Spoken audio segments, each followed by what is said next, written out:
Gold, trusted gold buyers. మీరు తాకట్టు పెట్టిన బంగారాన్ని విడిపించి ఈ రోజు ఉన్న మార్కెట్ ధరకు కొనబడను. మీ జైలు జీవితం గురించి, ఆ పరిస్థితుల గురించి మీరు చాలా ఇంటర్వ్యూలో మాట్లాడారు. నేను వాటి లోతుల్లోకి వెళ్ళట్లేదు సార్. ఆ అంశం మీద నాకు రెండు క్వశ్చన్లు ఉన్నాయి. ఇప్పటివరకు ఎవరు అడగలేదు. 1985 మే 19 డేట్ తప్పైతే కరెక్టే. ఆ రాత్రి మీ ఇంటికి పోలీసులు వచ్చారు, మిమ్మల్ని తీసుకెళ్లారు, ఒక ఎఫ్ఐఆర్ వేశారు, అక్కడ ఉంచారు. సరే, దాని నుంచి మీరు ఒక 6 నెలల తర్వాత బయటపడ్డారు, జైల్లో చాలా కష్టాలు అనుభవించారు. ఇవన్నీ పక్కన పెట్టేద్దాం, ఎందుకంటే అందరికీ తెలుసు. కానీ సార్, మీరు జైలుకి వెళ్ళక ముందు ఒక పెద్ద రాజకీయ నాయకుడు, తమిళనాడులో ఒక పెద్ద రాజకీయ నాయకుడు మిమ్మల్ని పిలిచారని, సుమన్ నీ మీద ఇలాంటి ఒక అభియోగాలు నేను వింటున్నాను, నా దాకా వచ్చినాయి, జాగ్రత్తగా వాటన్నిటినీ పక్కకు వచ్చేసి అని అడిగారని, దానికి మీరు నేను ఏ తప్పు చేయలేదు, నాకు సంబంధం లేదు, నాకేం సంబంధం, నాకెందుకు చెప్తున్నారు అని ఆయన నొచ్చుకునేలా సమాధానం చెప్పారని, దానివల్లే మీరు జైలుకి వెళ్ళాల్సి వచ్చిందని నేను ఒక 2 రోజుల్లో అన్ని పాత వార్తలు అన్నీ తెలుసుకొని కాస్త మీ ముందు ఈ క్వశ్చన్ ఉంచుతున్నాను. నిజమా అబద్ధమా? రాంగ్ అండి. ఎవరు నన్ను పిలవలేదు, ఎవరు నాతో మాట్లాడలేదు, ఏ పెద్ద రాజకీయ నాయకుడు కూడా నా దగ్గరికి రాలేదు. It was all of a sudden అండి. సుమన్ జైలుకి వెళ్తారని సుమన్కి ముందే తెలుసు కదా? లేదు, తెలియదు. తెలిస్తే మేము జాగ్రత్తలు ఉంటాము. మీ వెనక పోలీసులు పడుతున్నారని, మీ కాల్స్ కానీ మీ మెసేజ్లు కానీ ఎవ్రీథింగ్ పోలీసులు ట్రాక్ చేస్తున్నారని మీకు తెలియదు? అక్కడ మెసేజ్ ఎక్కడ ఉంది ఆ టైంలో? కాల్స్ లేవు. అంటే మా ఐడ్రీమ్కి వచ్చినప్పుడు భానుచంద్ర గారు ఒక మాట చెప్పారు. ఒకరోజు రోడ్డు మీద ఆయన పోతా ఉంటే మీరు ఆల్ ఆఫ్ సడన్గా కార్ వేసుకొని వచ్చేసి, అప్పటికే అది న్యూస్ వచ్చేసిందండి. అది జరిగిన సెకండ్ డే ఏదో నాకు అరెస్ట్ అయింది. ఓకే, అంతే. అది ఆయన చేసిన సెకండ్ డేకి నాకు అరెస్ట్ అయింది సార్. అప్పటికి మనకి అంటే మనకు ఉన్న సర్కిల్ ఉన్నారు కదా, 2-3 days ముందు తెలిసిపోయింది. సర్కిల్ చెప్పారు. ఓకే, ఇట్లా ఏదో అనుకుంటున్నారు ఇట్లా అన్నప్పుడు ఇప్పుడు భయపడిపోయి కండిషన్ బెయిల్ తీసి లేకపోతే హై బెయిల్కి పోవడం లేదు. నేను I wanted it, let it come. I was prepared come what be. ఎందుకంటే అలా చేసినప్పుడు వేరే ఎవడో చేయాలనుకున్న వాడు ఇంకా దారుణంగా ఏదో ఒకటి చేస్తాడు. ఇప్పుడు ఇలా వెళ్ళిపోవడంతో ఏంటంటే వాడి మైండ్లో వేరే ఏదైనా ఉండుంటే అది వెళ్ళిపోయాడు లోపల, అమ్మయ్య నా ఇదే అనుకొని కొంచెం వాడు రిలాక్స్ అవుతాడు. అది అవలేదు అనుకోండి, ఇంకా వేరేదైనా వాడు చేయవచ్చు కదా. సో రాని చూద్దాం, నా టైం ఎలా ఉందో చూద్దాం, ఏం జరుగుతుందో చూద్దాం అని చెప్పి నేను ఐ ఫేస్డ్ ఇట్. నేనేమి పారిపోయి ఎవరి రికమెండేషను లేకపోతే ఎవరిది ప్రెషరు అట్లాంటిది ఏమి నేను ఇది అడాప్ట్ చేయలే. It's a matter of time అండి, అంతే. రకరకంగా న్యూస్ ఉంటుంది, అది ఇది అని. బట్ నా లెక్క ప్రకారం అది ఓన్లీ టైం. ఆ టైం వచ్చేటప్పటికి ఎవరో ఒకరు దాన్ని చేయిస్తారు. మంచి చెడు. 6 నెలల జైలు జీవితం అంటే చిన్న విషయం కాదు సార్. ఎందుకంటే 2 రాత్రులు జైల్లో ఉంటేనే మనిషి మానసికంగా కృంగిపోతాడు. పక్కన ఎవరు ఉండరు, అయిన వాళ్ళు ఉండరు, పలకరించే వాళ్ళు ఉండరు. 6 నెలల జైలు జీవితం తర్వాత జైలు నుంచి వచ్చి బయటకు వచ్చిన సుమన్ను చూసి ఈ మనిషి 6 నెలలు జైల్లో ఉన్నాడా, ఏంది ఇంత ఫ్రెష్గా ఉన్నాడు అంటే ఒక మల్లెపువ్వులాగా తిరిగి వచ్చారంట. ఆ 6 నెలల కాలంలో ఫిజికల్గా కానీ మెంటల్గా కానీ మీరు స్ట్రాంగ్గా ఉండడానికి జైల్లో ఏం చేశారు? First point karate sir. Okay, karate నాకు మెయిన్ బేస్. అక్కడ కూడా జైల్లో కూడా కరాటే ఎక్సర్సైజ్ నేను చేసేవాడిని. తర్వాత జైల్లో ఉన్న ఖైదీలు ఎవరైతే ఉన్నారో వాళ్ళని చాలా బాగా చూసుకున్నారు సార్. ఖైదీలా? ఎప్పుడు నేను అందుకే సెక్యులరిజం అనేది నాకు చిన్నప్పుడు సెక్యులరిజం. నేను పుట్టింది హిందూ ఫ్యామిలీ, నా పక్క ఇల్లు ముస్లిమ్స్. మా అమ్మగారు కాలేజ్ ప్రొఫెసర్, ఆవిడ ఊటీకి వెళ్ళేటప్పుడు పక్క ఇల్లు వాళ్ళని చూసుకోమని చెప్పేసి వెళ్ళేవారు. నేను ముస్లిం భోజనాలు వారం రోజులు తినేవాడిని. I studied in a Christian school sir, church Pak అని చెప్పి కాన్వెంట్ అనమాట. సో క్రిస్టియన్ ముస్లిం రెండు అక్కడ వచ్చేసింది. స్కూల్లో నాకు Parsi friends, Buddhist friends, Jain friends ఉండేవారు. సో పక్కా సెక్యులర్ దీంతోనే నేను పెరిగాను. స్కూల్లో కూడా మొత్తం అంటే ఆల్మోస్ట్ ఆల్ కాలేజ్ వచ్చే వరకు సెక్యులరిజమే. జైల్లో వెళ్ళినప్పుడు రకరకమైన మనుషులు ఉన్నారు. తప్పు చేసిన వాళ్ళు ఉన్నారు, పరిస్థితిని బట్టి తప్పు చేయని వాళ్ళు ఉన్నారు. బట్ అందరికీ సింపతి నా మీద. నాకు అలా జరగడంతో అందరూ సింపతిగా ఫీల్ అయ్యి వాళ్ళ భోజనాలు కూడా నాకు సగం వాళ్ళు డైలీ షేర్ చేసేవారు.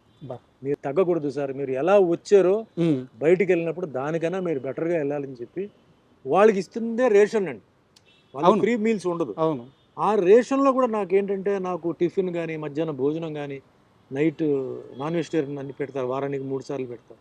మీరు తినాలి అని చెప్పి నన్ను చూసుకుంది ఎవరంటే మొత్తం జైల్లో ఉన్నవాళ్ళు. ఎందుకంటే జైలు వాళ్ళు ఎక్స్ట్రా ట్రీట్మెంట్ చేయరండి. పొలిటికల్ ప్రిజనర్ అయితే చేస్తారు. పొలిటికల్ ప్రిజనర్కి చాలా బాగా చూసుకుంటారు.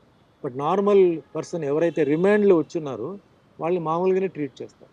నేను బయట రావడానికి ఆ టైంలో మెయిన్ ఎవరంటే ఆ జైల్లో ఉన్న జైలు ఇన్మేట్సే. దాంట్లో హిందూ, ముస్లిం, క్రిస్టియన్ అందరూ అన్ని క్యాస్ట్, అంటే తమిళనాడు అన్ని క్యాస్ట్, అన్ని రకమైన మతాలు, కులాలు ఉన్న వాళ్ళు చూడడంతోనే నేను బయటకు వచ్చినప్పుడు ఎవరు నమ్మలా. సార్ ఎవరు ఈయన జైలుకి వెళ్ళింది బ్రహ్మాండంగా ఉన్నాడు, ఈయనకేంటి అబద్ధం చెప్తున్నారు చాలా మంది చెప్పేవారు. సో అవన్నీ భగవంతుడు చూసుకున్నాడు. ప్రాసెస్ ఏంటంటే ఇట్స్ ఎ లెర్నింగ్ ప్రాసెస్. మనం లైఫ్లో ఒక జర్నీ, ఏమేమి నేర్చుకోవాలో, ఏ ఏజ్లో నేర్చుకోవాలి, ఎలా నేర్చుకోవాలి అన్నీ నాకు ఆ టైంలో ఒక మంచి ఒక లెసన్ లాగా నాకు వచ్చి ధైర్యం అండి ఫేస్ చేయడానికి ఏదైనా సరే. ఇప్పుడు ఒక లెవెల్లో ఉన్నాం, కిందకి వెళ్ళిపోయాం, ఇప్పుడు ఎలా ఉండాలి, మళ్ళీ పైకి వస్తాం. సో అట్లా బ్యాలెన్సింగ్ ఆఫ్ లైఫ్ నాకు ఇలాంటి జర్నీలో నాకు జరగడంతో ఈరోజు ఏదో డెస్పరేట్ అయిపోవడం, ఉక్కిరి బిక్కిరి అయిపోవడం, డ్రగ్స్కి వెళ్ళిపోవడం, never. Drugs never, because every day will not be same. ఆ దెబ్బలు పడితే కదా సార్ ఈ స్ట్రాంగ్నెస్ వచ్చేది. ఇప్పుడు అంటారు కదా, today is not like yesterday, tomorrow will not be like today.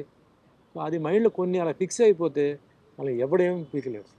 Sir 35 సంవత్సరాలుగా ఆ కేసు నుంచి మీరు బయటకు వచ్చేసారు, కానీ 35 సంవత్సరాలుగా ఎక్కడో దగ్గర ఆ ప్రస్తావన వస్తుంది. ఏదో ఒక సమయంలో అందరూ నమ్మిన కొత్త తరానికైనా సరే ఆ రోజు సుమన్ ఆ తప్పు చేయలేదని మళ్ళీ కొత్తగా వాళ్ళు తెలుసుకోవాల్సి వస్తుంది. అది జరిగి ఉండకూడదు, జరిగిపోయింది. అయితే ఆ కేసు జరిగిన రోజు నుంచి మీతో పాటు ఒక వ్యక్తి కూడా సఫర్ అవుతున్నారు, మెగాస్టార్ చిరంజీవి గారు. ఈ మొత్తం కేసులో ఆయన ఇన్వాల్వ్మెంట్ అస్సలు లేదే లేదు అని మీరు కనీసం కొన్ని 10 సార్లు క్లారిటీ ఇచ్చున్నారు. ఆయన మీడియా ముఖంగా ఇప్పటికే ఒక 5-6 సార్లు క్లారిటీ ఇస్తున్నారు. ఇప్పటికీ ఆయనంటే నచ్చని వాళ్ళు, ఆయన్ని తిట్టాలనుకునే వాళ్ళు, ఆయన్ని వ్యతిరేకించే వాళ్ళు ఇప్పటికీ ఆ కేసు మీద పెట్టి కింద కామెంట్లో సోషల్ మీడియాలో పెడుతూ ఉంటారు. మీరిద్దరు చేయాల్సిన అన్ని ప్రయత్నాలు చేశారు, ఇది తప్పు, ఆయన ప్రమేయం లేదు అని చెప్పేసి, కానీ ఇప్పటికీ అంటూనే ఉన్నారు.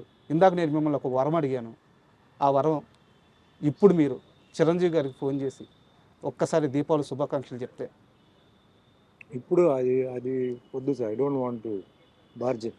ఎందుకంటే మా రిలేషన్షిప్ బాగుంది సార్. ఏదో అడ్వాంటేజ్గా తీసుకొని అది చేస్తే మళ్ళీ రేపు ఫ్యూచర్లో నాకు ఇది కాల్ చేసేది నాకు రాదు సార్. సో ఆయన అడగకుండా అది చేయకూడదు. అది సార్ ఆయన అడిగి నెక్స్ట్ టైం ఏదైనా ఉంటే మనం చేయవచ్చు, కానీ అడగకుండా I don't want to do it. Exploit చేయడం నాకు ఇష్టం లేదు. అంటే ఆ రిలేషన్ ఎలా ఉంది సార్ ఇప్పుడు?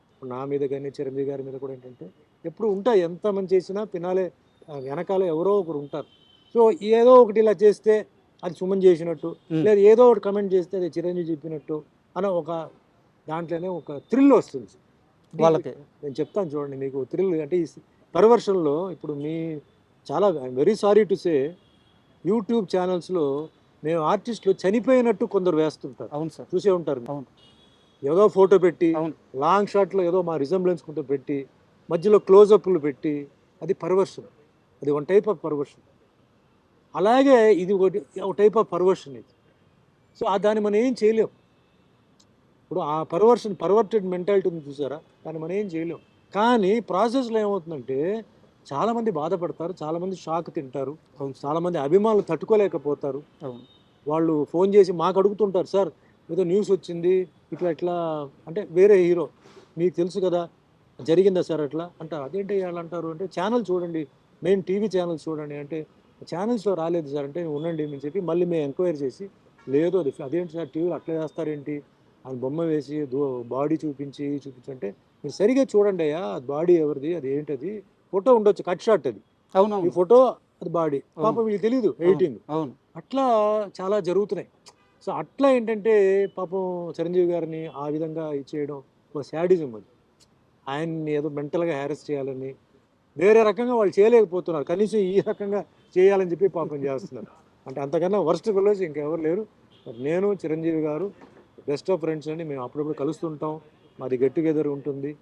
మేము హ్యాపీగా సాయంత్రం 6 గంటల నుంచి ఉదయం 6 గంటల వరకు హ్యాపీగా మేము ఆడుకుని మా మొత్తం ప్రపంచాన్ని మర్చిపోయి మేము హ్యాపీగా మీ 80s బ్యాచ్ అందరూ 80s బ్యాచ్ మేము హ్యాపీగా ఉంటున్నాం. మాకు అలాంటిది ఏ ఫీలింగ్ లేదు. ఎవరి ప్రాబ్లం వాళ్ళది, ఎవరి సక్సెస్ వాళ్ళది. బట్ అక్కడ మటుకు ఏంటంటే వీఆర్ ఆల్ వన్. నేల మీద కూర్చుంటాం, పాటలు పాడతాం, డాన్స్ ఆడతాం. రజనీ గారు వస్తారు, అందరూ జాకీ ష్రాఫ్ వస్తారు, భానుచందర్, మలయాళం ఆర్టిస్ట్ శరత్ కుమార్ అందరూ వస్తారు. మాది వేరే. అది అక్కడ డబ్బు సక్సెస్ అదంతా ఉండదు. ఆ ఇయర్లో ఎవరైతే ఉన్నారో ఆ గ్రూప్ అనమాట. అట్లా iDream. Please subscribe iDream Media. Please do subscribe to iDream. Please subscribe to iDream Media. For best entertainment and information, please subscribe iDream. And don't forget to subscribe to iDream.